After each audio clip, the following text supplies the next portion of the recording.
앞으로 한 6개월에서 9개월 동안은 조심하자. 그리고 불황은 이미 와 있다. 경제 전체 고혈압 상태다. 지금부터 6개월, 9개월은 한 가지만 보면 돼요. 물가가 잡히냐? 안 잡히냐?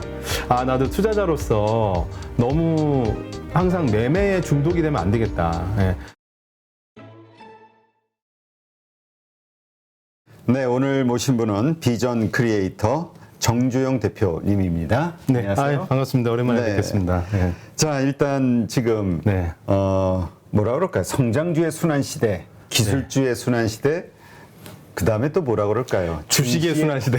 증시의 순환 시대. 네. 참 하여튼 지금 위험자산 뭐 다 그렇겠지만 네. 뭐 우리야 뭐 주력이 주식이니까 네. 이 주식시장 이 어떻게 봐야 될까요? 일단은 저는 뭐 장기로 보면 한 5년, 10년을 보면은 여전히 주식시장은 희망이 있고 우리는 경제는 성장을 하는 거고 긍정적으로 봐요. 그런데 지금 1주일, 2주일, 3주일, 뭐 오늘, 내일 이렇게 봤을 때는 변동성이 어느 때보다 더 크죠. 네. 그리고 앞으로 한 6개월에서 9개월 동안은 저는 원래 되게 긍정론자입니다. 네, 경제에 대해서 그동안 몇 년을 봐오셨지만 근데 이번만큼은 조심하자. 그리고 불황은 이미 와 있다. 네, Winter is coming. 겨울이 이미 우리는 경기 침체는 와 있다. 그렇죠. 네. 투자자는 저는 농부라고 항상 말씀을 드려왔어요. 그러면 농부가 내일 비가 올지 안 올지를 맞추면 그건 기상청 예보관이 돼야 되는 거고요. 슈퍼컴퓨터도 못하는 일이고 날씨는 맞추기 어려워요. 근데 농부가 해야 되는 일 중에 하나는 계절을 알아야 되는 거죠. 봄에 씨를 뿌려야 되는데 늦가을에 씨를 뿌리면 안 되겠죠. 네, 늦가을에는 그냥 쉬는 게 나은 겁니다. 네. 그렇죠. 네, 쉬는 것도 투자고 가만히 있는 것도 투자입니다. 그러니까 단기적으로는 지금은 좀 쉬는 게 좋다. 네, 그래서 그 이유를 좀 조목조목 최대한 간단하고 쉽고 제가 기준으로 뭘 만들었냐면 요 한 장짜리 장표인데 네. 저희 아들이 10살 남자아이인데 저희 아들도 이해시킬 수 있는 수준으로 만들었어요. 그래서 귀엽죠. 그래서 아들이 보더니 이해를 하더라고요. 그래서 자신감을 갖고 나왔습니다. 네. 어디 한번 볼까요? 이해가 쉽게 될지. 자, 세 가지. 항상 세 가지잖아요. 그래서 인플레이션 유발의 세 가지 요인 간단하게 말씀드리면 일단 첫 번째, 코로나로 인해서 지난 한 3년 동안 역대급. 진짜 뭐 리만 사태 때 풀린 돈이 1조 달러 남짓하는데 지금 그거의 몇 배가 되는 한 2년 좀 넘는 기간 동안 5조 달러가 돈이 무지막지 풀려 나왔습니다. 그러니까 뭐 보조금으로도 나오고 뭐로도 나오고 하니까 미국의 가계에는 돈이 많이 쌓이는 거죠. 그래서 저축이 역대급으로 올라가 있는 상황이에요. 살만한 거죠. 그리고 주택 가격도 올라갔죠, 미국에. 왜냐하면 이제 자산 가격 올라가니까 주식 시장만 오른 게 아니라 미국의 주택 가격도 오르고. 한국의 주택 가격이 올라갔다고 생각하시지만 사실 전 세계 CBD 에리어라고 하죠. 이제 주요한 상업지구는 다 올랐습니다. 그거는 결국 화폐 현상이었던 거죠. 돈이 많이 풀려서. 근데 이제 이렇게 어떻게 보면 경제가 지금 너무 호황이어서 물가가 올라가는 건데 이 호황의 또 근간에는 실업률도 낮잖아요. 사람 구하는 거 어렵고 미국의 중부에서는 진짜 누구든 길 가는 누구든 일자리를 얻을 수 있다고 해요. 실업률이 뭐 1, 2% 수준이니까 없는 거죠. 근데 여기에 임금 인상률까지도 임금 상승이 거의 10% 이상. 그러니까 물가 상승이 8%인데 이것보다 더 상회하는 수준으로 임금이 올라가니까 미국 소비는 폭발을 할 수밖에 없는 거죠. 그래서 아래 이제 수요 견인 인플레이션의 요인을 하나 적어 드린 거예요. 그러니까 인플레가 올 때 유형이 몇 가지가 있습니다. 근데 그 중에 하나가 화폐량이 증가해서 인플레가 오는 경우가 있고 또 그 중에 하나가 수요 견인 인플레가 있고 그 중에 하나가 공급 충격 인플레가 있는데 보시면은 세 가지가 동시다발 트리플 콤보 엑셀이 온 거죠. 그러니까 이게 깜짝 놀라는 거죠. 그래서 결국 아까 말씀드린 대로 돈이 풀린 것이 수요 견인으로 이어져서 가계 가처분 소득이 막 급증을 해서 근데 이제 마스크 벗고 이제 리오프닝 되니까 눌렸던 게 이제 보복 심리가 나오는 거죠. 거기까지는 괜찮았다 이거. 거기까지. 이게 작년 연말 수준입니다. 그래서 한 6%대의 그 인플레가 작년에도 있었는데 그때는 충격이라고 하지 않았어요. 근데 올해 초부터 3월 달에 이제 우크라이나에 대한 러시아의 침공이 있었죠. 예. 그러니까 이거는 뭐 파월 의장을 욕할 수도 없어요. 갑작스럽게 생긴 그쵸. 변수니까. 그래서 사람들이 야 이거 진작에 왜 작년에 뭐라고 안 하고 이제 와서 금리 올리냐. 그 완전 정책이 실패다 이러는데 저는 반문하고 싶은 게 그러면 파월 의장이든 바이든이든 누구든 간에 이거를 푸틴의 속마음을 어떻게 아냐 이거예요. 푸틴도 작년에 연말에는 이런 마음이 없을 수도 있어요. 이기지 못할 게임은 하지 말자 이런 생각을 했을 수 있는데 그냥 침공한 거죠. 네. 근데 결론적으로 저는 어떻게 보냐면 러시아는 지금 실익을 챙겼어요. 3월 이후로 루블화 가치 계속 올라갔습니다. 그렇죠. 네, 조금 장표를 뒤로 좀 넘어가 보면 신기하게도 좀 보시면 3월 중순 이후부터 쫙 올라가잖아요. 루블화 가치가. 그 얘기 뭐냐면 글로벌 금융 투자자들은 러시아는 잃을 게 없다. 네, 왜냐하면 유가 높은 상태로 이어지고 원유는 미국이 안 사준다 한들 누군가는 사줄 수 있는 거고 실제로 지금 중국, 인도가 사주잖아요. 예, 인도가 왕창 사주잖아요. 예, 그런 상황이 되니까 오히려 루블화 가치는 올라오고 러시아는 얻을 거 다 얻은 상황이고 그래서 저는 이제 이 우크라이나 사태가 결국은 3월 달에는 변수였어요. 예, 3월 달엔 변수였지만 지금은 상수로 변해간다. 예, 이게 뭐냐면 결국은 푸틴 대통령은 3월 달부터 선언했거든요. 예, 동부 차지하면 우린 이기는 거다. 예, 근데 이미 동부는 차지를 했어요. 돈바스 지역이. 돈바스. 예, 해가지고 이제 뭐, 이 육로도 연결을 한다, 크림반도랑 연결을 한다, 이런 것들을 진행하고 있는데, 그러면 나름의 실익을 챙긴 건데, 또 경제적 실익은 뭐냐?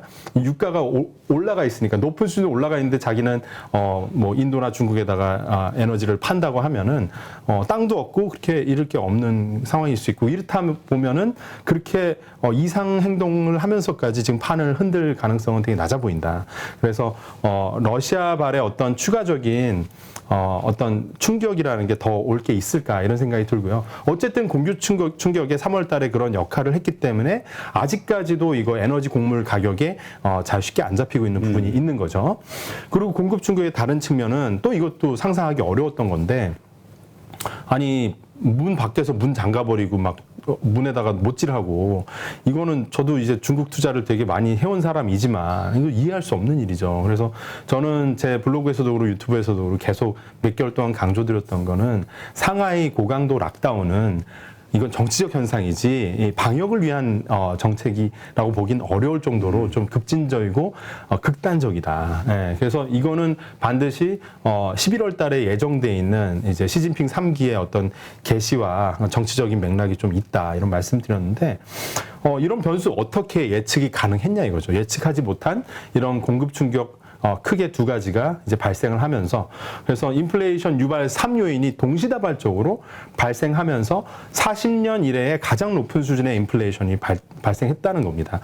이 인플레이션이 얼마나 문제가 있냐면 사실은 한 2%, 3%, 뭐 5% 이내의 인플레이션은 감내할 수 있을 거예요. 예. 그건 뭐 항상 경제 성장을 하니까 인플레도 있는 거죠. 근데 경제 성장률의 2배, 3배가 되는 수준의 인플레이션은 사실은 돈이 녹는 현상이 되고 돈이 녹는 현상이 이제 장기화가 되거나 시장 참여자들, 소비자들 입장에서 이거는 내가 앞으로 벌고 뒤로 미치네. 임금 인상은 요만큼 됐다고 하지만 나가서 돈을 쓰려고 그러면 이 돈의 가치가 떨어지잖아요. 그러면 이 신뢰가 깨지게 되고 과거에 뭐 그래서 하이퍼 인플레이션, 뭐 독일 뭐 전후에 있었던 엄청난 뭐 10억 이 화폐 단위가 막 올라가잖아요. 그렇죠. 아프리카도 막 그래서 망한 나라도 많고 인플레이션이라는 건 결국은 한 나라의 경제 근간을 흔들 수 있을 만한 엄청난 리스크다. 그래서 저는 비유한 거는 경제 전체 고혈압 상태다.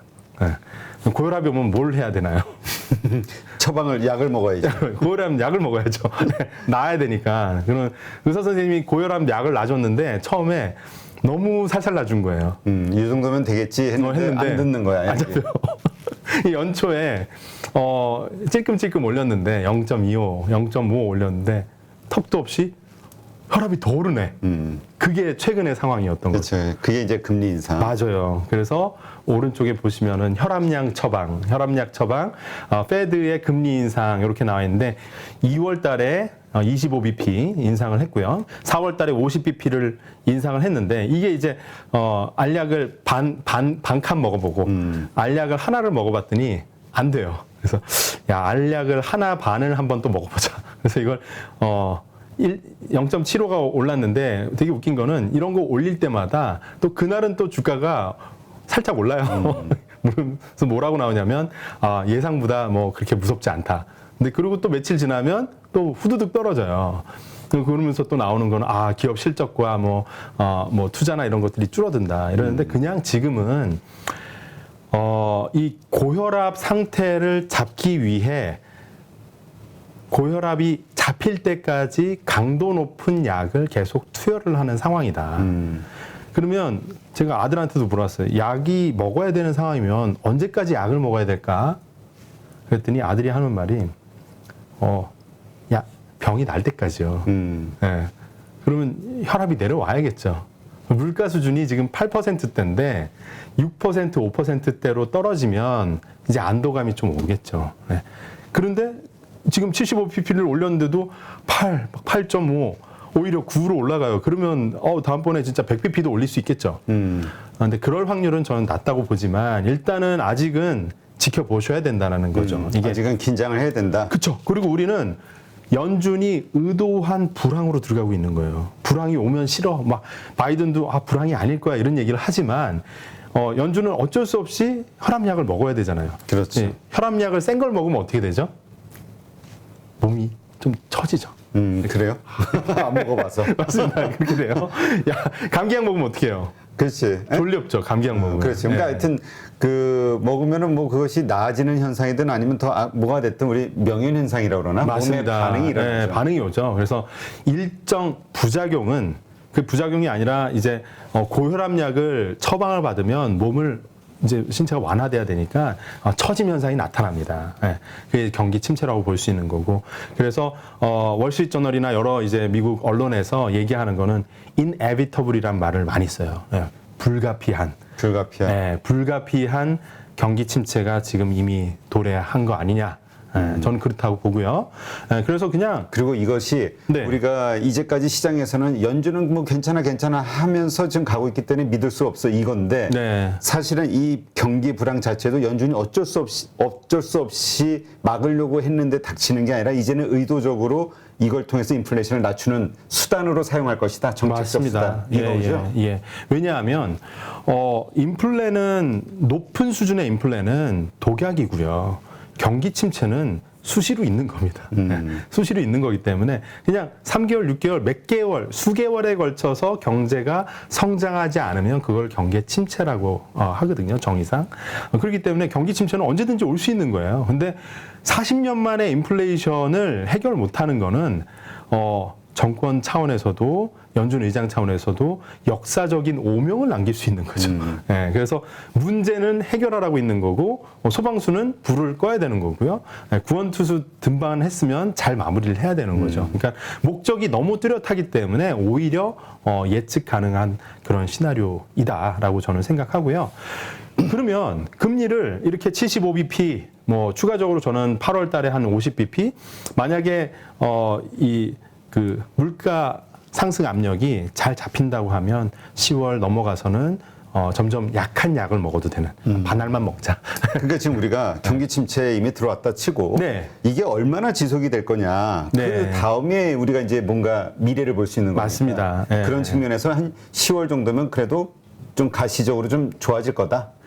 그거는 그렇게 맞추면요. 그거는 약간 사자가 될 것 같아요. 그래서 저는 그냥 레인지로는 6에서 24개월인데. 6에서 24개월. 근데 6에서 9개월이면은 작은 R일 것 같고요. 이렇게 침체, 리세션 중에서도 스몰 리세션. 그리고 12개월에서 24개월이면은 IMF나 뭐 리만 사태나 다 한 2년이 넘어갑니다.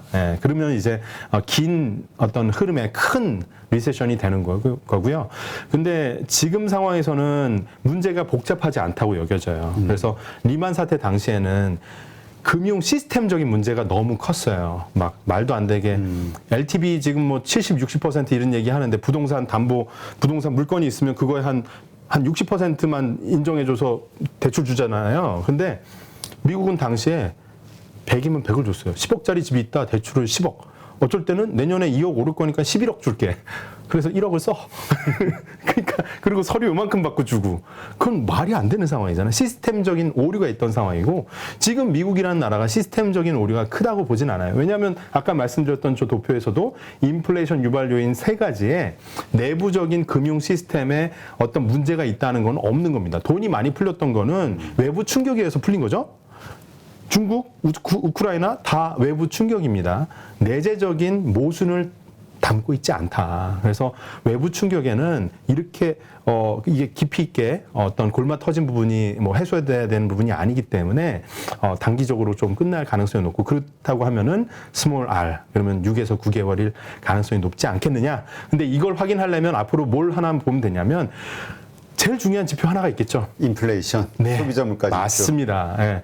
물가만 보면 돼요. 막 경제 방송 많이 나오지만 사실은 온갖 막 우리 소비자들 막 그 개인 투자자들이 지표 막 20가지를 다 트래킹하도록 봐야 되는 것처럼 얘기를 하시는데 지금부터 6개월, 9개월은 한 가지만 보면 돼요. 물가가 잡히냐, 안 잡히냐. 그것만 보면 됩니다. 그거에 따라서 연준도 물가가 5%로 잡혔다. 그러면 알약을 센 걸 안 먹고 약한 약을 먹겠죠. 그러면 50bp, 25bp로 이렇게 줄여 나가고 그러면 그런 과정 속에서 안도감이 생기겠죠.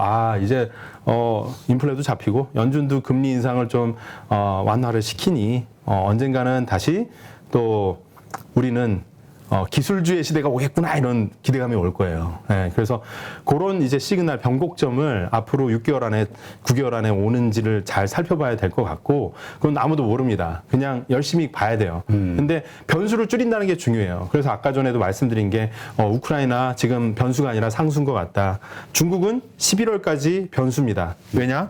11월에 시진핑 정권이 어떻게 되느냐에 따라서 정치국 상무위원 7명의 의석수가 어떻게 포진되느냐에 따라서 시진핑이 강한지 아니면 중간인지 약한지가 결정이 돼요. 그래서 11월까지는 중국은 아리송한 거예요. 지금 리커창이 시진핑보다 더 전면에 나와 있습니다. 이거는 지금 중국 국내에서도 엄청난 어떤 정치적인 그 텐션이 있다는 거고 시진핑이 우선일까 아니면 리커창을 중심으로 하는 공청단이 중심일까 이 알력 다툼이 매우 강력하게 일어나는 상황이라 불확실성이 매우 많이 열려 있다. 그래서 미국의 물가 그리고 그 11월에 나타나는 그 정치국 상무위원회 의석수를 한번 살펴봐야 된다 이렇게 생각을 합니다. 그거에 따라서 이제 중국의 사실 그동안 이제 플랫폼 기업이라든가 이런 것들에 대한 제재가 심했잖아요. 네. 공동부유제가 지금 맞습니다. 확산이 되고 있고. 네. 근데 경기가 안 좋은데 얘네들을 살려줘야 되잖아. 네. 이거에 따른 정책 변화가 있을 수도 있다. 이런 지금 저런 모든 것들이 맞아요. 네. 10월 달. 그게 사실은 여기도 중국도 두 가지의 파벌이 있다고 보시면 돼요. 그래서 지금 그 태자당이라고 하지만 저는 요걸 이제 그 홍월따이라고 표현을 하는데 왜냐하면 태자당은 약간 이제 부패를 하는 이제 2세대를 얘기를 하고 그렇죠. 좀 건전한 상고를 갖고 있는 걸 홍월따이라고 하는데 그래서 홍월따이를 더 좋아합니다. 시진핑 라인에서는 어쨌든 시진핑은 그 건국의 아버지 2세대거든요. 그러니까 그 인원수는 공산당에서 되게 작아요. 많진 않죠. 근데 엘리트층이고 네트워크가 좋고 역사적인 어떤 후광이 있죠. 이제 이런 사람들이 하나의 당파가 있다라고 하면 쪽수로 그냥 그 제일 많이 밀어붙일 수 있는 건 공청단이에요. 중학교 때, 고등학교 때, 대학교 공산당 때 청년. 그래서 그 공청단에 속해 있는 그 공산당원들은 아무래도 그냥 자수성가의 아이콘들이죠. 그래서 좀 더 성장 그리고 경제가 탄탄해지고 이런 것을 추구를 하는데 작년에 그래서 공동부유가 그 앞에 좀 이렇게 계속 어떤 그 선전에 쓰였다라고 하면 올해는 경제 성장 그리고 뭐 지금 경기 침체를 어떻게 벗어날 것인가. 중국은 이미 경기 침체가 와 있으니까. 그렇죠. 그걸 어떻게 또 너무 인플레를 이야기 안 하면서 이거를 만들어 나갈 것인가 하는 것들이 어떻게 보면 한 입으로 두 말 하냐 이렇게 모순적으로 들리실 수 있겠지만 중국이란 나라도 엄연하게 이렇게 파벌 당파 싸움이 어떤 견제와 균형 속에서 이루어지는 나라기 때문에 그것을 잘 살펴보시면 될 것 같고, 현재 스코어 카드로 보면 공청단이 좀 더 목소리를 내고 있다라고 보시면 될 것 같은데, 11월 가면서 또 이 당내 경쟁이 얼마나 또 격화될지는 미지수입니다. 네. 그러니까 지금 우리가 뭐 사실 중국 투자를 위해서가 아니라, 네. 왜냐하면 중국의 경제 정책에 따라서, 그리고 주식 시장이라든가 아니면 환율에 따라서 또 글로벌 경제가 움직이다 보니까. 맞습니다. 네. 네, 지금까지는 어쨌든 지준율 인하 네. 이러저러한 것들로 인해서 증시는 계속 좋았잖아요. 중국 증시는. 네, 최근 몇 달 좋았죠. 네, 몇 달 좋았죠. 그리고 이런 것들에 의해서 글로벌 경제도 네. 얘가 이제 먼저 기출을 네, 했었으니까 네. 이제 좀 이렇게 되지 않을까라고 기대하는 분들도 있거든요. 그런데 저는 말씀드리는 거는 중국에 대한 향방은 11월 정치 이벤트 이후로 의사결정을 미뤄놔도 전혀 이제 부담이 안 된다. 그러면 뭐 예. 11월까지는 그렇다면 글로벌 경제는 조금 더 어려울 수 있다. 그러니까 불확실성이 더 커진다. 그렇죠. 예, 방향을 모르는 거죠. 예.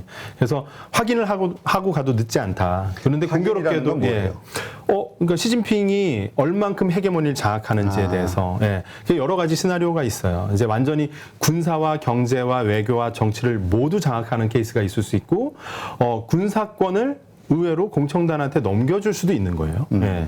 그래서 뭐 사실은 주석제라는 거는, 주석직은 그렇게 역량이 막 모든 것을 관할하는 역할은 아닙니다. 예. 그래서 군사위 주석직이 되게 중요한 거고, 그리고 총리나 향후 차기 총리나 뭐 이런 주요한 직책에 어떤 당파가 차지를 하게 되는지도 잘 봐야 될 것 같습니다. 그런 것들을 확인하고 결국 그런 상황 속에서 미국과 중국과의 관계도 이제 오묘해질 수도 있거든요. 현재 보시면은 바이든 행정부에서는 중국한테 러브콜을 계속 날리고 있어요. 네. 관세도 낮춰주고 트럼프 정권에서 했었던 온갖 펀치들을 다 이제 무효화시키면서 이젠 괜찮아, 나한테 좀 물건을 싸게 넘겨줄래, 이렇게 하고 있는데, 중국에서 생산량 이제 관세는 낮춰줘서 이제 상황은 좋아졌는데 생산량을 못 맞춰주고 있죠. 예, 락다운들을 많이 있고 뭐 과도하게 지금 어떻게 보면 경제가 꽉 그 팔다리를 묶어놓은 상황이었어가지고, 그래서 그런 것들을 좀 완화시키는 노력을 최근 한 두 달 정도 리커창 총리가 지방을 막 돌아다니면서 경제 활성화를 외치고 다니고 있습니다. 근데 그런 것들이 어떻게 과실을 맺을지, 그리고 오히려 그 과정에서 시진핑 홍월다의 라인에서 어떤 견제구를 강력하게 던지면서 뭐 예를 들어서 뭐 대만에서 어떤 군사 대치가 이루어지면서 국내의 어떤 그런 정치적 견제 스트레스를 풀려고 나올 수도 있는 거거든요. 그래서 지금 앞으로 한 뭐 5개월 이상은 좀 이렇게 그 변동성이 아주 많이 열려 있다, 이렇게 보시면 될 것 같습니다. 우리가 지금 계속 얘기했던 인플레이션이 심각하다. 네. 그리고 그걸 잡기 위해서 연준은 경기 침체를 선택을 했다 이미. 네. 이렇게 이제 해석을 하시는 네. 거고, 거기에 더해서 이 아시아, 이 중국과 대만 간의 네. 여러 가지 정치적 이슈, 지정학적 그 불안정성이 남아 있다. 맞습니다. 그러니까 전체적으로 글로벌 경제, 글로벌 증시는 네. 앞으로 혼란스럽기 때문에 적어도 중국의 그 시진핑에 대한 네. 그 연임이 어떻게 되는지 11월까지 지켜보면서 지켜보자. 그 얘기는 사실 좀 아까도 처음에 얘기하셨듯이 좀 네. 쉬자. 그래서 그 얘기로 들리는데. 맞습니다. 예, 초겨울에는 씨를 안 뿌리는 것도 방법이에요. 그래서 제가 제주도에 가서 이렇게 패들보드를 타고 이렇게 바닷가 좀 멀리 나갔는데 해녀분들 한 5분이 보이시더라고요. 그래서 해녀분들 열심히 날씨가 좋으니까 전복을 따고 계세요. 근데 저분들이 폭풍우가 몰아칠 때는 어떡할까? 집에서 따뜻한 방에서 이제 지지면서 쉬시겠죠. 그래서 나도 투자자로서 너무 항상 매매에 중독이 되면 안 되겠다. 예. 투자를 계속하는 게 투자가 아니라 내가 컴포트 존에 오지 않으면은 배트를 휘두르지 않는 겁니다. 예. 여긴 삼진아웃이 없어요. 예. 거르고 걸러도 내가 이제 선택지가 계속 나옵니다. 그렇기 때문에 편안함이 왔을 때 의사결정을 하는 게 좋고, 그리고 이런 상황에서는 지금 금리 인상이 된다는 얘기는 현금의 가치가 높아진다는 얘기예요. 그래서 현금 포지션, 현금, 나 지금 다 투자해서 현금이 전혀 없는데요라고 하시면은, 현금 흐름 나올 만한 부수업이라도, 유튜브라도 하셔서 컨텐츠 크리에이터를 하시라도. 그 쉽게 생각하면 안 돼요. 요즘은 그 유튜브 웬만한 분들도 네. 적자 보면서 투자하고 있어요. 아, 그런가요? 네, 알겠습니다. 어쨌든 글로벌 증시 이렇게 이해를 해보는 걸로 이해하겠습니다. 누구나 1시간 안에 200개 종목에서 좋은 종목을 고를 수 있는 그런 능력을 배양할 수 있도록 제가 도와드리려고 그렇게 하고 있습니다.